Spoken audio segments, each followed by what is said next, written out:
O projeto do curso de Pedagogia da Universidade de Sorocaba, intitulado Aula Magna, inicia-se no primeiro semestre de 2006 e tem como objetivo a abertura de espaço para depoimentos orais de professores, ex-professores, coordenadores e todos os envolvidos com o curso ao longo de sua história.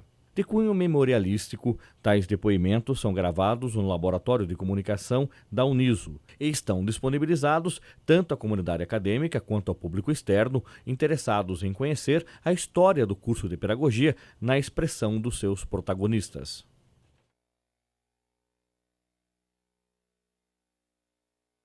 Bernadette Steca Moreira, graduada em Educação Física pela Faculdade de Educação Física de Santo André em 1972.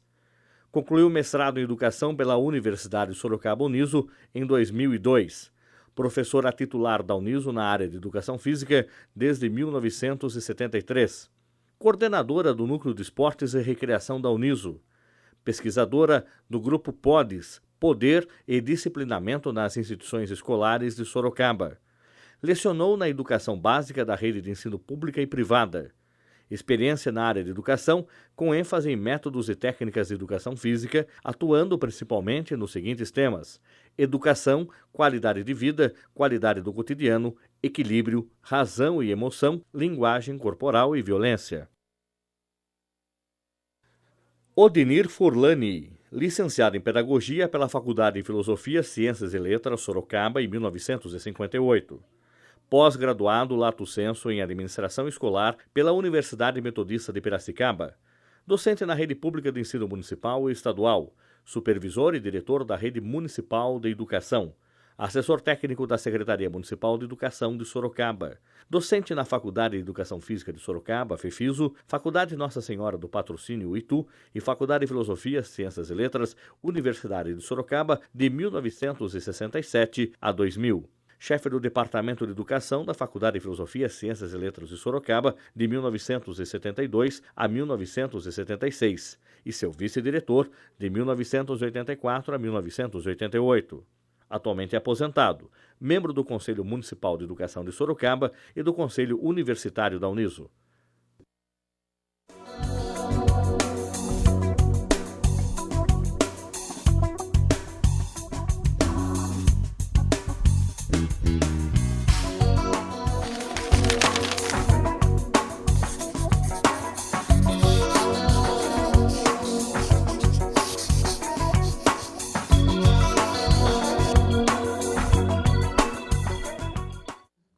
Nós estamos aqui hoje dando prosseguimento a um projeto chamado Aula Magna, iniciado com a professora Dulcina, no Colegiado de Pedagogia. E eu acho que, assim, muito propriamente ele existe para que a gente possa estar fazendo um resgate de alguns fatos ou de algumas pessoas que estão dentro da universidade ou que passaram muito bem pela universidade. Meu nome é Bernadette Steca Moreira, sou coordenadora do Núcleo de Esportes e Recreação da Uniso e estamos aqui com um professor que eu convivi muito em vários locais de trabalho e que nós vamos gostar bastante de estar conversando, batendo um papo legal. Professor Odinir, eu gostaria que o senhor se apresentasse e que se sinta bem-vindo conosco para esta bate-papo, enfim. Boa tarde. É uma satisfação imensa estar aqui com você. Quero elogiar o trabalho, inclusive a ideia da Dulcina, pessoa a qual eu realmente respeito muito, ex-aluna querida. Eu ia perguntar se ela tinha sido sua aluna. Proficiente em seu trabalho. E a você, que por diversas oportunidades nós estivemos juntos lutando pela educação desse país aqui, né? Eu me sinto enobrecido com o convite e estou à disposição. Procurarei, na medida do possível, rememorar com você muitas dessas passagens que nós tivemos na nossa querida Faculdade de Filosofia, Ciências e Letras, hoje Universidade de Sorocaba. Eu quero dizer para você que nós nos sentimos muito mais honrados de que você tenha aceitado esse nosso convite. Muito e que a gente obrigado. passe uma tarde agradável, né? Porque a gente sempre gostou muito de bater papo. E só que a única diferença hoje é que a gente está gravando, talvez não, para que essa história fique aí colocada, né? Uma memória viva do que a gente tem para dizer desta cidade, dessa instituição, da Faculdade de Filosofia, que tanto tempo a gente trabalhou, e desses quase 13 anos de Universidade de Sorocaba. Conte para nós, professor Odinir, posso falar você para você? Você podia dizer para a gente quando, como, desde quando você está em Sorocaba, qual foi a sua formação de origem, né? Desde... Muito bem. Nossa família veio para Sorocaba, eu devia ter aproximadamente 3 ou 4 anos de idade. E aqui nos radicamos, no Além Linha, né? Antigamente a cidade estava dividida em Além Ponte e Além Linha. E ali eu cursei uma escola de bairro. Naquela época eram escolas mistas municipais, ou escolas femininas municipais, ou escolas masculinas municipais. Essa era a escola mista. Não me lembro o nome da escola, mas o bairro era Além Linha. E ali por 2 anos, alfabetizado, meus pais nos levaram para o Colégio Santa Escolástica. E ali eu concluí, por volta de 42, posteriormente, fazendo o exame de admissão para o ginasial no Estadão, né?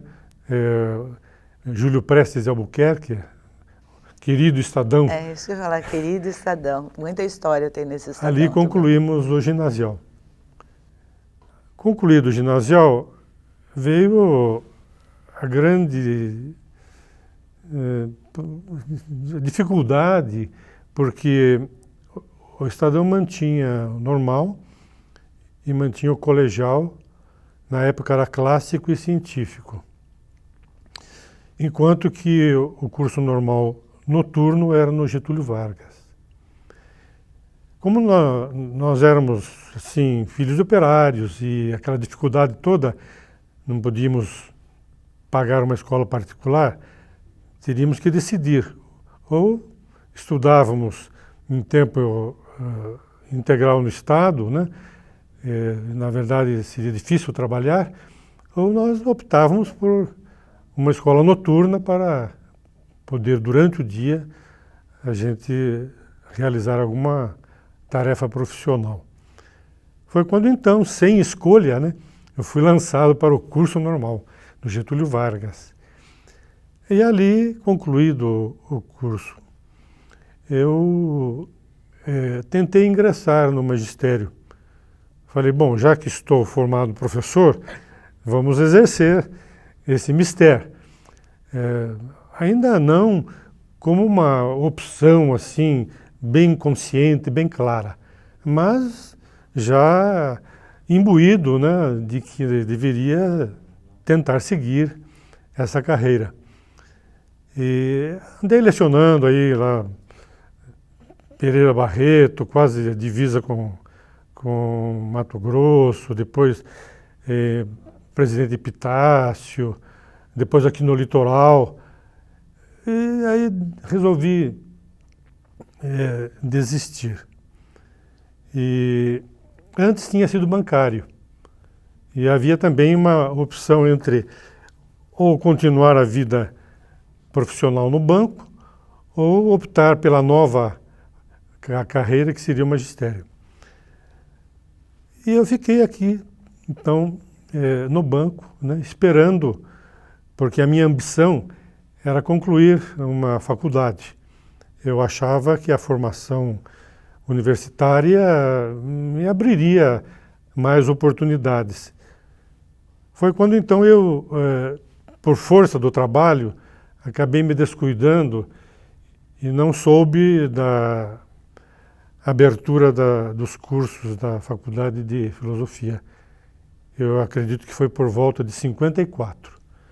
Aí em 55 eu acordei, prestei o vestibular e fiz o meu curso de pedagogia, terminado em 58. Só, deixa eu fazer uma pergunta para você. Então você foi aluno na Faculdade de Filosofia de Sorocaba? Tem algumas coisas interessantes. Aqui que eu fui aluno do Getúlio Vargas. Posteriormente, eu fui professor no Getúlio Vargas.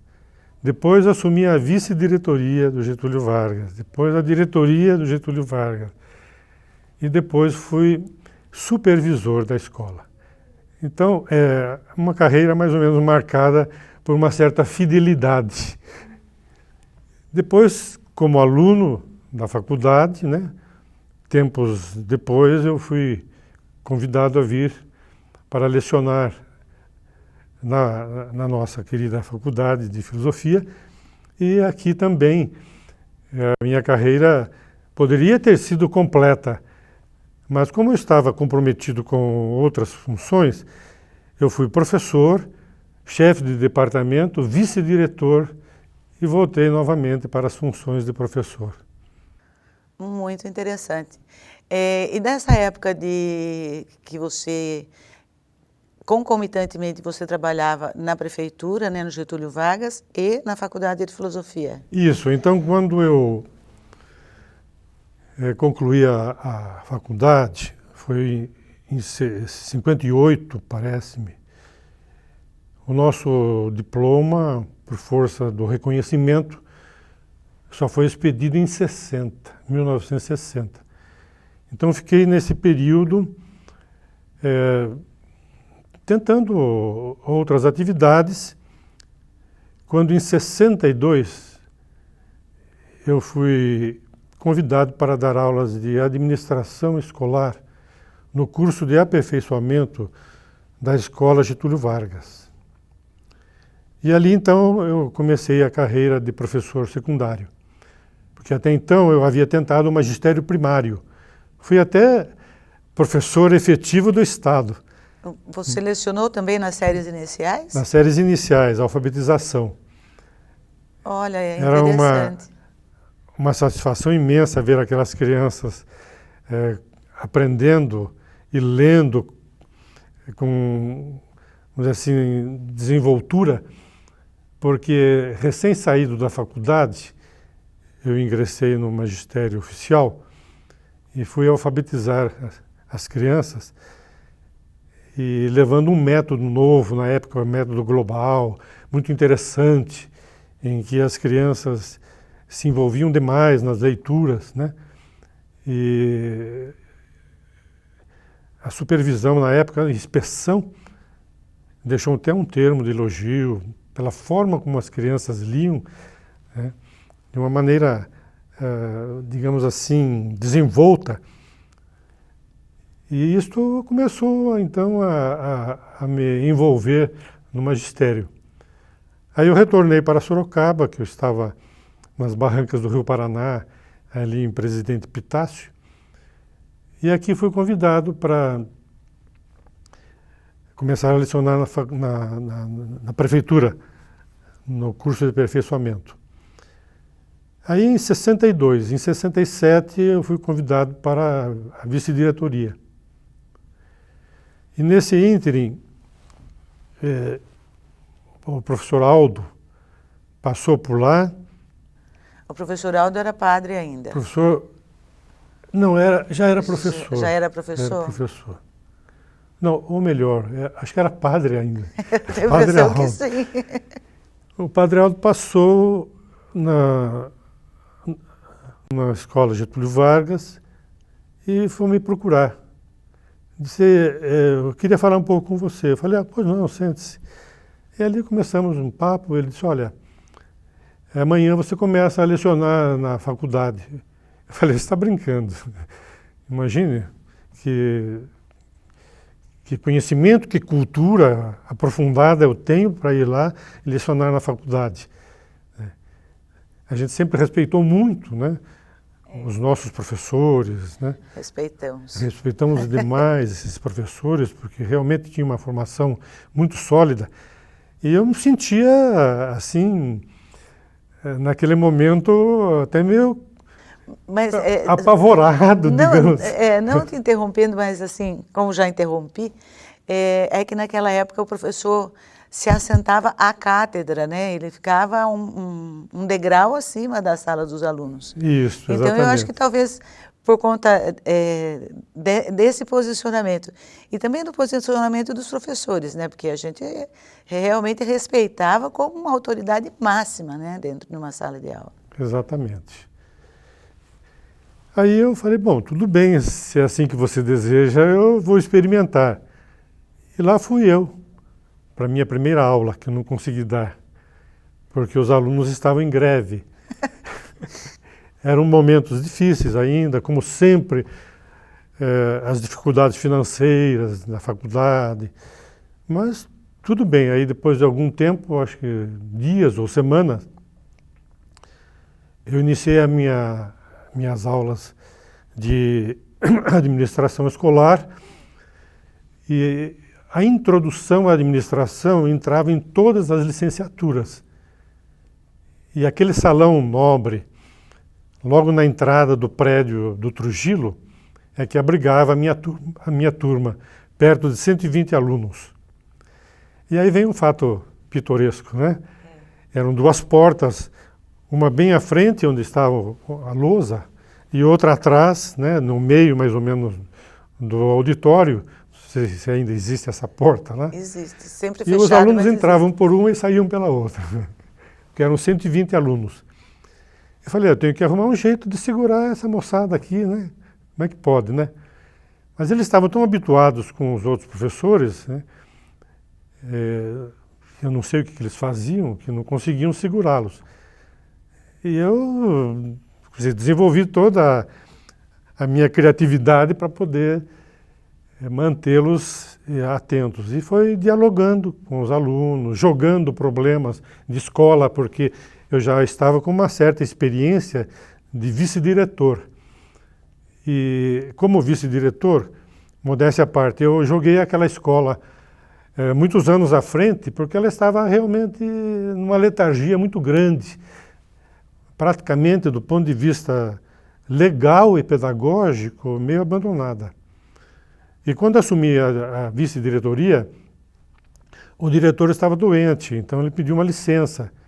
E eu acabei, como vice-diretor, fazendo praticamente o papel de vice-diretor e o papel de diretor. Pôs a escola na linha. Na escola Getúlio Vargas. Getúlio Vargas. Sim, pôs no trilho, para caminhar mais rápido. Exatamente. E com isto, a minha experiência estava realmente se consolidando e os alunos de licenciatura que queriam começar a lecionar precisavam conhecer detalhes de como estava organizada a escola, como funcionava. E aí foi então, aos poucos, que eu consegui a atenção dos alunos e eles não mais saíam pela segunda porta. Entravam pela primeira e lá ficavam até o final da aula. E você também aproveitava, porque você levava os problemas da escola e eles ajudavam você a resolver os problemas. Né? Perfeitamente. Havia uma troca. Uma troca. Porque muitos deles, naquela oportunidade, já estavam lecionando em algumas escolas particulares ou escolas estaduais ou mesmo municipais. E traziam problemas que a gente discutia. Mas então, essa eu acho que já é uma característica que você tinha nesse tempo, que não é tão longe também, que é da troca, quer dizer, já não é mais o professor da cátedra, é o professor que troca o conhecimento com o aluno. Certo. Né? Tanto traz quanto leva o que ele possa estar contribuindo. Perfeito. É assim isso, mais ou menos? Mais ou menos esse sentido, né? Isso de aí. Que, vamos dizer assim, na modernidade se pede que não sejamos assim professores de livrescos, né, de conhecimento livresco, mas que levassem realmente alguma vivência, alguma experiência. E isso ajudou muito. Ajudou tanto que logo em seguida eu fui indicado para o departamento. E durante 4 anos na nossa faculdade de filosofia, eu fui chefe do departamento de educação. Conta um pouquinho para o pessoal o que era um departamento na época da Faculdade de Filosofia, qual é como seria hoje? Na época, a organização, digamos assim, administrativa da faculdade é concebida como direção, né, secretaria, aqueles órgãos todos de assessoria, e havia os conselhos, né, o conselho universitário, e depois os departamentos. Os departamentos reuniam os professores de uma determinada área. Então, professores de educação, todos os que lecionavam no curso de pedagogia e mesmo os que não lecionassem no curso de pedagogia, mas davam disciplinas pedagógicas na licenciatura. E nós tínhamos já a licenciatura de História, de Geografia, de Filosofia e por aí afora. Então nós reunimos esses professores no departamento. E o departamento, digamos, era o órgão que desempenhava o papel pedagógico, encarregado também da parte administrativa, legal e da parte pedagógica.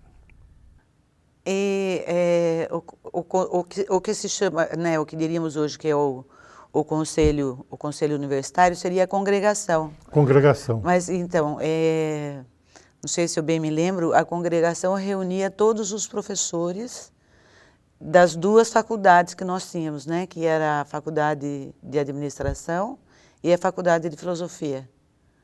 Certo. Né, nós tínhamos, era uma grande reunião de professores, o que agora se reúne apenas em cada curso, né? A organização mudou, né? Hoje... Conta para mim um pouquinho o que você sentiu, o que você poderia estar ajudando a gente a lembrar dessa transição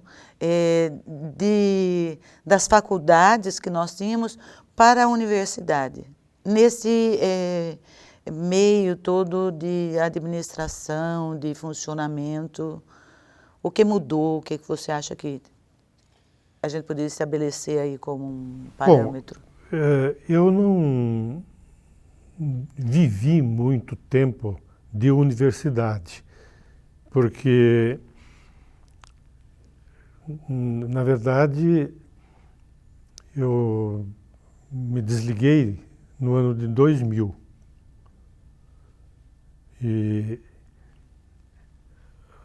a universidade começou a efervescer, né, e crescer bastante, de tal maneira que eu já estava mais, digamos assim, voltado para a atividade na Prefeitura Municipal de Sorocaba, muito comprometido lá com tantas atividades, e eu não vivi realmente, com toda a sinceridade, os bons momentos da universidade. Mas houve realmente uma mudança muito grande, a começar pelo tamanho, né? Pelo número. Quantitativamente e qualitativamente, as coisas começaram a crescer também pelas exigências. O próprio fato de que a universidade não poderia manter, vamos dizer assim, um quadro docente que não tivesse especialistas, que não tivesse mestres, que não tivesse doutores. E aí começa todo um processo, né, de aperfeiçoamento do pessoal, envolvendo a maioria dos docentes e aqueles que, por força, digamos assim, dos compromissos já assumidos, não pudessem fazer, começaram a se sentir, vamos dizer assim, meio deslocados, digamos, dessa maneira. Não que eu me sentisse assim, né? Não houve nenhum problema mais sério nas minhas relações com todo o pessoal, mas é uma questão de consciência, quer dizer, a gente sentia que tinha o dever também de aprimorar os conhecimentos, de fazer provavelmente um mestrado, fazer um doutorado e assim por diante. eu acho que foi grande a mudança. E a própria estrutura da universidade é muito mais marcante, quer dizer, muito maior, muito mais abrangente. E eu não cheguei realmente a viver Sim, esse problema. Você... Provavelmente esteja agora, sentindo mais de perto a universidade, porque o meu protetor, Aldo Vanucci, foi me chamar novamente para fazer parte do Consul. Primeiro foi com Você não está na Câmara, não faz parte da Câmara de Graduação? Isso, a Câmara de Graduação, mas a Câmara de Graduação é uma subdivisão do Consul. Mas os Sinais, né, criou toda uma avaliação e eu fui convidado para aquela comissão de avaliação, a comissão própria de avaliação. E dali fui convidado para fazer parte como membro do Conselho Universitário. E agora sim, nós estamos de perto vendo as agruras da universidade. Eu digo agruras porque a universidade enfrenta uma forte concorrência e, naturalmente, como comunitária, é uma universidade que, digamos assim, ela tem procurado cumprir esse papel e não visando lucros, e o equilíbrio financeiro é sempre, vamos dizer assim, uma luta árdua e preocupante. Mas estamos vencendo, se Deus quiser, a gente há de mantê-la sempre viva, como há 50 anos atrás se imaginava que ela fosse produzir os frutos que produz hoje, né? Então, o que eu ia dizer é assim, às vezes a criança, o adolescente está crescendo e tem muitas dores, né? E a gente costuma dizer que é dor do crescimento. Então, eu acho que o que nós estamos passando hoje na universidade é uma dor do crescimento. Então, a gente tem alguns problemas que a gente vai ter que, né, tomando algumas providências e resolvendo os problemas. E realmente, uma coisa que você falou que é muito importante, esse crescimento é evidente, é necessário, né? E a força da concorrência também passa a ser alguma coisa meio grande e preocupante, né? Mas isso aí. Agora eu queria saber uma coisa de você, Odinir. Você já contou que você veio para cá quando era criança, onde você morou, onde você estudou. Eu gostaria de saber se teve assim algum professor nessa sua trajetória de estudo, algum professor que tivesse marcado sua vida e que dissesse assim, eu quero ser professor porque eu me espelharia em fulano de tal. Olha, eu não teria um professor em especial. Eu tive bons professores, todos eles muito bons professores. Desde o primário, por exemplo, eu tinha uma madre, uma irmã, que era professora no primário, no Santa Escolástica, muito exigente, e ela cobrava muito da gente. E ali, sei lá, a gente aprendeu muito mesmo. Exigia na parte de leitura, na parte de matemática, né? Depois no ginasial tivemos professores também muito dedicados. Nós aprendimos latim, aprendimos francês. Francês, por exemplo, é uma língua que eu tinha um pouquinho mais de facilidade por força de um professor muito entusiasta. Ele levava músicas e cantava, e a gente memorizava poesias. Depois, no ensino normal, eu tive uma professora de psicologia que me ajudou muito. Eu era uma pessoa muito fechada, muito enclausurada, e a começar por ela, né, eu me interessei pela psicologia. E eu lia muito, lia bastante psicologia, e procurava aplicar no meu comportamento, né, na minha conduta, algumas lições, digamos assim, da psicologia. O que veio a coroar, digamos assim, esse trabalho de introspecção, digamos assim, foi na faculdade, com uma professora, e tem um fato até interessante, a primeira aula que ela nos deu, ela estava tão nervosa, estava com uma blusa de linho muito bonita, com renda, era uma cor bege, mas ela transpirou tanto, coitada, que molhou a blusa quase toda, né? E a gente, a moçada, né? ficava tirando uma casquinha, como se diz na gíria aí, por esse fato. Mas essa professora realmente me influenciou bastante para que eu me interessasse pela psicologia. E aí eu comecei a comprar obras, e tinha muitas em casa na época. E depois veio o professor Rui Nunes, o nosso querido professor Rui Nunes, nosso filósofo aqui de Sorocaba, falecido há tão pouco tempo, né? Uma perda Fantástico, irreparável. As aulas dele de psicologia experimental. E aí eu me entusiasmei pela psicologia. Mas por obra do destino, eu deixei a psicologia de lado e fui para a administração. Mas me valeu grandemente o exemplo desses professores. Você não se lembra o nome da professora? Não era Graça? Como é que era? Francesca? Não.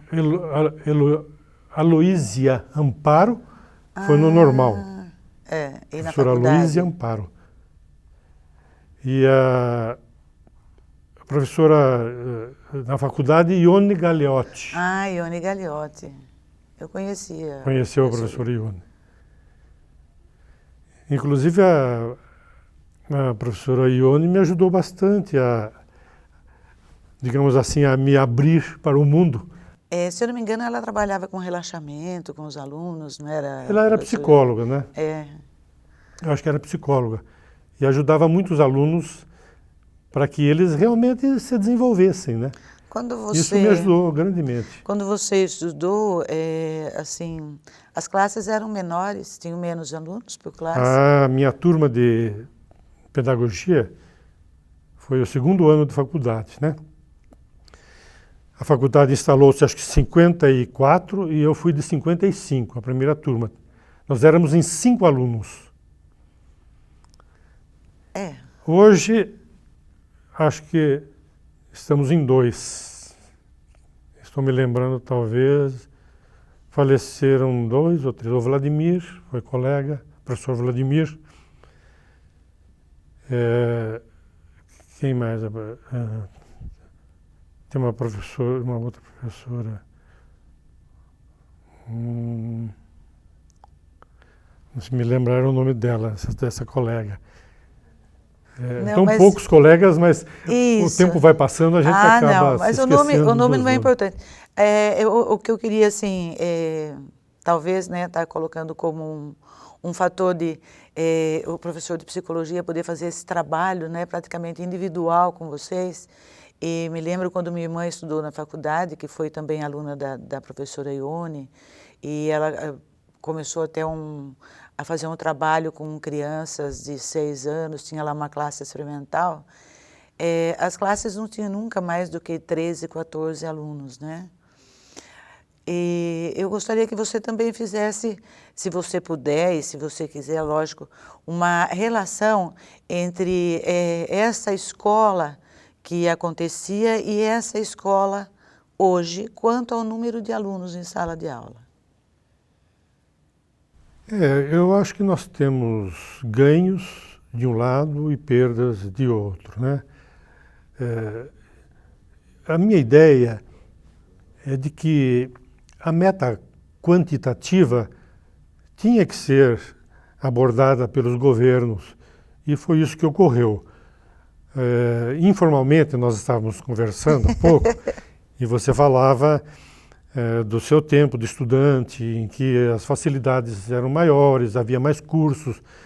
E realmente, a partir de um determinado momento na educação brasileira, nós pensamos em democratizar o acesso à escola. E essa democratização passou pela meta quantitativa. Um pouco, digamos assim, esquecendo, não propriamente esquecendo, mas era difícil atender a ambas as metas, a qualitativa e a quantitativa. Mas eu entendo que a meta quantitativa sendo atingida, algum ganho a gente terá no futuro, algum lucro a gente vai ter. Preferível isso do que nada, não é verdade? Então, eu sou dessa opinião, de que nós devemos realmente, como hoje se procura trazer o estudante para a universidade. Virão talvez muitos estudantes não tão bem preparados, mas hão de sair com algum acréscimo que vai ser benéfico para a nação. E, naturalmente, o atendimento de uma classe com 5 alunos e o atendimento de uma classe com 50, é óbvio que um professor pode dedicar-se mais à formação. Na outra, provavelmente, ele se prenda mais na informação. E o que ocorreu com a gente foi que o professor podia pensar em cada um, na sua individualidade. O que hoje é quase impossível com as classes lotadas, você se dedicar e tentar, digamos assim, um atendimento individualizado. Eu concordo, em parte, porque eu ainda acho que a gente poderia estar procurando atender quantitativamente, em número menor, com maior qualidade. Lógico que a gente teria que aumentar o número de professores, aumentar o número de escolas, e talvez isso seja meio dificultoso, né, para o nosso... Porque agora não estou falando assim propriamente da universidade, mas eu estou falando do ensino público como está. E como você falou, a gente conversou informalmente, né, um pouquinho antes, e eu falei do meu tempo de escola, quer dizer, quando eu estudei no Estadão, que era considerada a melhor escola de Sorocaba, assim como quando você estudou, e que hoje, não sei, não consigo determinar porque ainda não fiz um estudo aprofundado, não tenho certeza sobre isso, por que a escola pública, por que a escola particular cresceu nessa parte qualitativa mais rápido do que a escola pública. Mas isso já é uma outra questão, como eu falei, que se a gente for discutir todas as questões que nós temos, dias e dias, e a gente não termina. Não termina pelo tempo que a gente se conhece e não se conhece, né? Porque aqui hoje a gente conversando mais próximo, a gente vê que a gente convive com as pessoas, pensa, né? Tem uma ideia de que conhece as pessoas, mas a gente não tem tempo para aprofundar nesse conhecimento. Como também a gente não tem tido muito tempo para aprofundar no conhecimento do aluno. Porque logo, quando eu comecei dando aula também na Escola Municipal de Sorocaba, eu tinha a oportunidade de conhecer o aluno, a família do aluno. E então a gente conseguia detectar alguns problemas e resolver algumas questões. Coisa que hoje é praticamente impossível, né? Infelizmente. Mas vamos continuar com a nossa conversa. Você já me falou quais algumas lembranças que você tem da instituição, né, da Faculdade de Filosofia. E agora eu gostaria, assim, já falou também em quais que você já lecionou em todos os cursos de licenciatura, né, da Faculdade de Filosofia e há algum tempo na Uniso. Quanto tempo você lecionou nesta instituição entre Faculdade de Filosofia e Uniso? Somando os tempos, né, de Faculdade de Filosofia e de universidade, eu acredito que tenha atingido perto de 33 anos. E, paralelamente, eu continuava com as minhas atividades no município. E lá, eu também trabalhei por 41 anos. E você contribuiu bastante também, né? Não só na parte assim, de administração na escola que você trabalhava, mas junto à prefeitura, né? Ajudando a organizar dentro da prefeitura um estatuto do magistério, um plano de carreira. Conte um pouquinho dessa sua experiência também lá. Foi muito grande a experiência, a começar do momento em que eu fui convidado a assumir a vice-diretoria da Escola Getúlio Vargas. Nós estávamos com um atraso em relação à LDB, que era de 62, então 5 anos de atraso com relação aos planos de organização da escola. Quer dizer, legalmente a Lei de Diretrizes e Bases, a nossa primeira lei de diretrizes e bases, fazia uma série de exigências às escolas. A primeira delas é de que a escola hoje era unitária. Nós tínhamos, à época, o primário, né, pertencendo ao Estado, o normal também pertencendo ao Estado, e o ginasial era supervisionado pelo federal. Então nós tínhamos praticamente a casa dividida, 2 secretários, só para você ter uma ideia. Um secretário para as atividades relativas à supervisão do Estado e um secretário para o federal. Com a LDB, teria que unificar. Então, quando eu assumia a vice-diretoria, o diretor estava muito doente e disse, olha, aquele método muito conhecido, se vire. Se vire.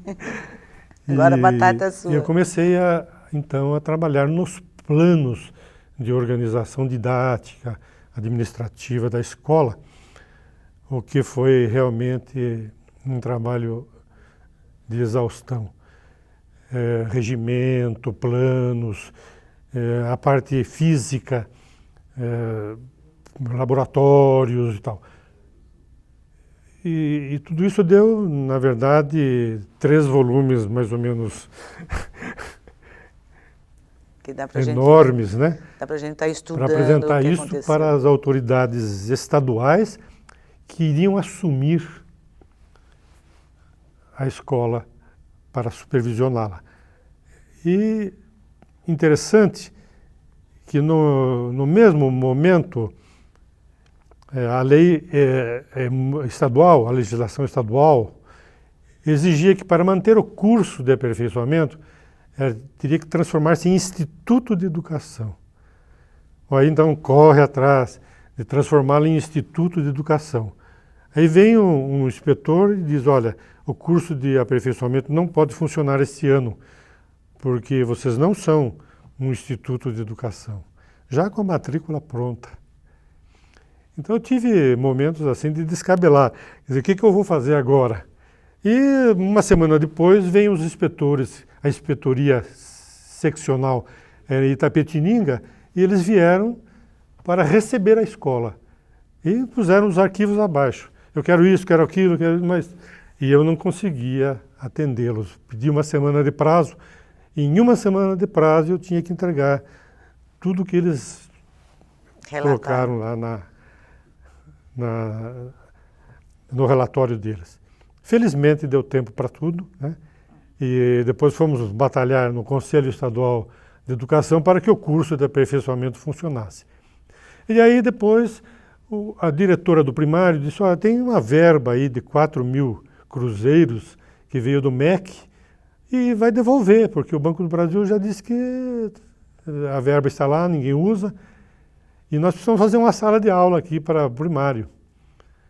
Aí começou uma luta, quer dizer, fui eu o mestre de obras para começar a carregar paralelepípedo, tirar de lá e começar a fazer as bases. Foi quando então, né, era o governo do Panúzio pai, né, Armando Panúzio, que nós construímos aquela parte nova da Rua Rio de Janeiro ali. E dali para frente nós conseguimos colocar a escola mais atualizada, quer dizer, com mais oportunidades e crescendo inclusive em tamanho. Mas de lá eu fui chamado para ser assessor técnico. Na época não havia o cargo, era de boca, vamos dizer assim, de convite verbal. Você vai ser meu assessor. E aí lá ia eu para assessorar o Otto Wey, que era o secretário da Educação. Ele disse, você tem duas tarefas básicas que eu vou pedir. Uma delas é você reunir toda a legislação municipal sobre o magistério.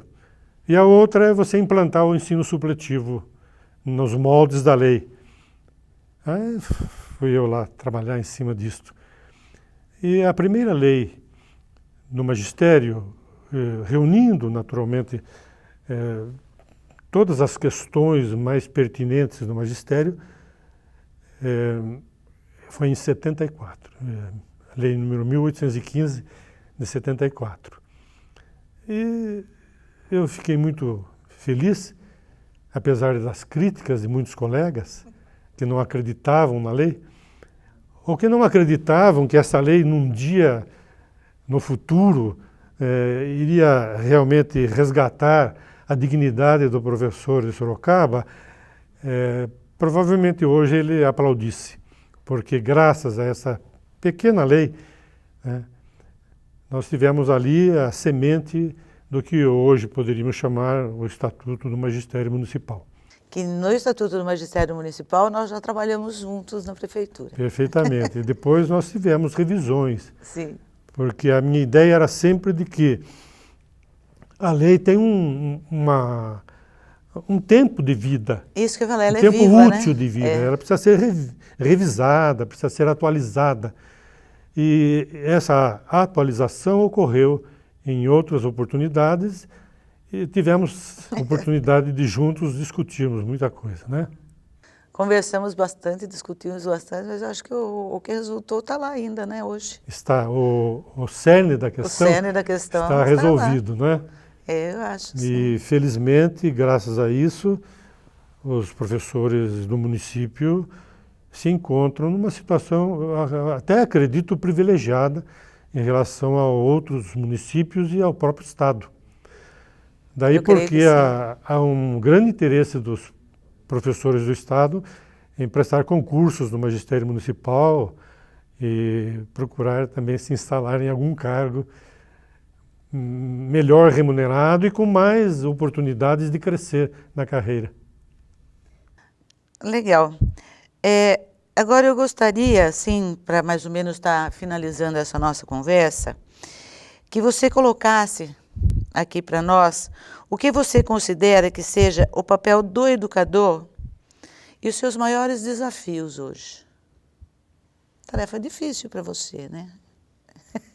Olha, o educador hoje enfrenta desafios seríssimos, mas o maior desafio que eu acho é o de preparar esse educador.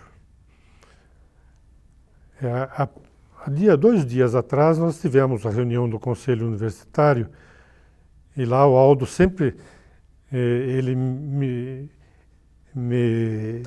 provoca, né? Era sobre o curso de pedagogia, as novas diretrizes do curso de pedagogia. E o curso de pedagogia passou por situações conflitivas com a nova Lei de Diretrizes Básicas de 96, porque criaram um instituto de ensino superior, criaram o normal de nível superior e gerou uma grande confusão na formação de professores. E o pedagogo, nessa altura do campeonato, foi o que mais sofreu, por dizer assim, em termos de desencontros, né? E agora que estão começando a retomar as rédeas, digamos assim, do curso, nova legislação, o Conselho Nacional de Educação se manifestando, o Conselho Estadual, para a formação do docente. E é exatamente a formação do docente que pesa. Na medida em que ele esteja bem preparado, ele enfrenta os desafios. Mas da forma como nós estávamos conduzindo e os cursos de formação de professores no nível normal, nível médio, estavam conduzindo esses professores, infelizmente nós não chegaríamos a bom termo, porque falta, primeiro, um grande conhecimento do ser que ele vai educar. E segundo, a prática, os estágios e todo o esforço não são tão significativos quanto deveriam ser. O professor deveria passar por provações maiores antes de assumir uma classe, por exemplo, de alfabetização. Eu acho fundamental a alfabetização. No tempo em que estava como supervisor na prefeitura, não foi muito tempo, porque eu já estava próximo da aposentadoria e compulsória, né? Nós brigamos muito com os professores para que, no máximo, até a segunda série do ensino fundamental, os alunos estivessem alfabetizados, para a partir daí, então, consolidar essa alfabetização e, com isso, o aluno teria condições plenas de enfrentar qualquer problema de conhecimento. Então, eu acho que algumas leis também que vieram a proteger as pessoas com deficiência, e a inclusão, tudo isto é significativo para um jovem recém-formado e que não tenha tanta experiência de magistério.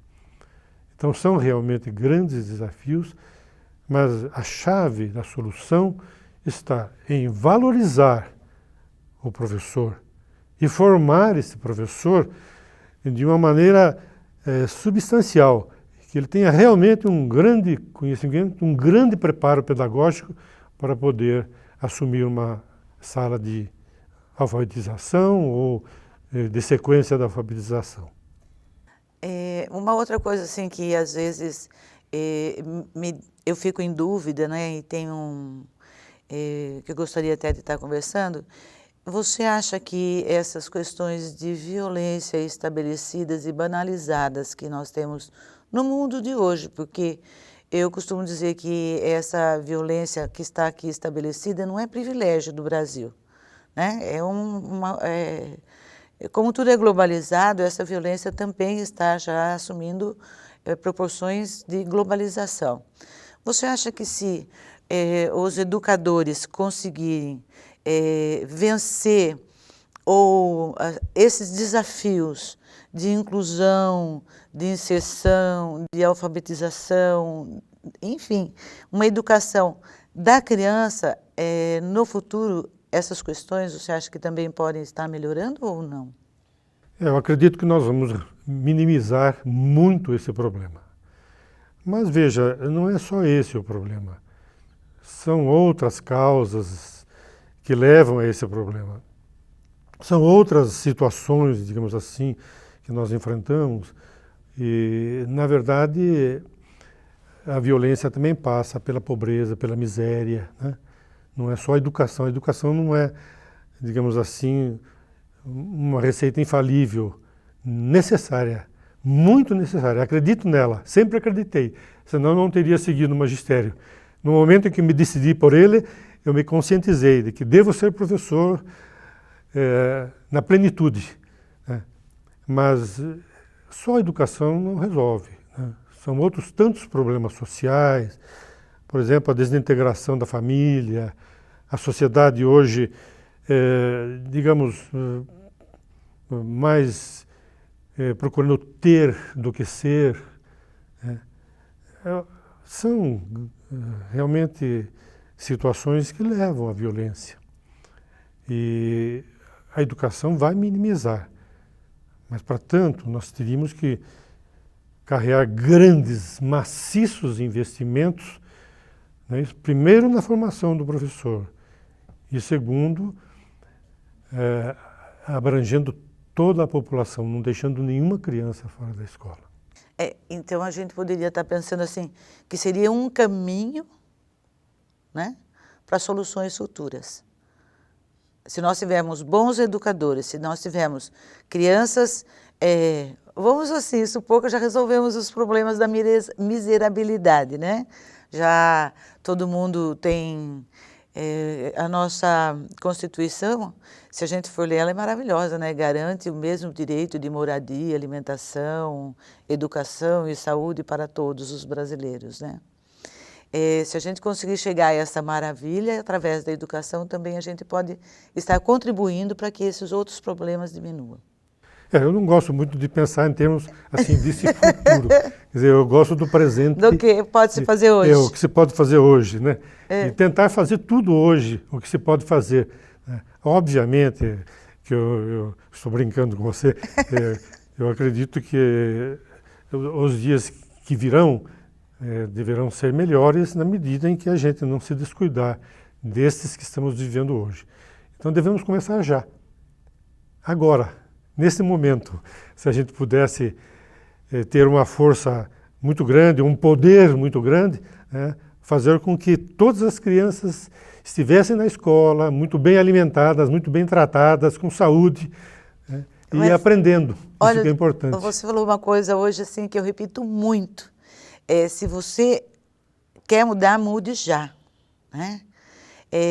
Ontem já passou, o futuro a gente não sabe quando vem, mas o presente é um presente, né? Certo. Então, se a gente pode estar trabalhando, ganhando ou distribuindo um presente, que seja hoje esse presente. E um grande presente para mim hoje foi ter você aqui. Obrigado. Porque tive a oportunidade de conhecê-lo, talvez melhor do que eu já conhecia, porque muita gente nos conhece, como nós estávamos conversando, né? Nós conhecemos também muita gente, e dos 35 anos que a gente trabalha junto, né? Nesses caminhos da vida, temos opiniões bastante parecidas a respeito de educação, com respeito pela educação, né? Então, eu acho que, para mim, foi muito bom que você esteve aqui. E obrigado. Você gostaria de estar falando mais alguma coisa? Eu quero agradecer a vocês o convite, em especial a você e a Dulcina, né, pela simpatia de vocês sempre, digamos assim, presentes em todas as oportunidades, em todos os momentos, além da nossa amizade fora, digamos assim, da vida profissional, né, e dizer que estou satisfeito em estar aqui, colaborando com esse projeto, digamos assim, grandioso, porque essas manifestações todas estão sendo aí gravadas, né? Acredito vão ficar por muito tempo aí para que as pessoas possam compulsá-las e conhecer um pouco do que foi a nossa universidade, a começar pela Faculdade de Filosofia, né, nos seus inícios, nos seus primórdios, provavelmente quase 50 anos atrás, né? A gente tem uma assim... E agradecer muitíssimo a vocês, todos, aos jovens que hoje estão aí. Eles são maravilhosos. Então, mas nos, o que eu queria dizer... assessorando pelas câmeras. O que eu queria dizer para você, assim, que a universidade tem uma chance muito grande de continuar sendo muito boa, porque ela vem de uma boa cepa, né?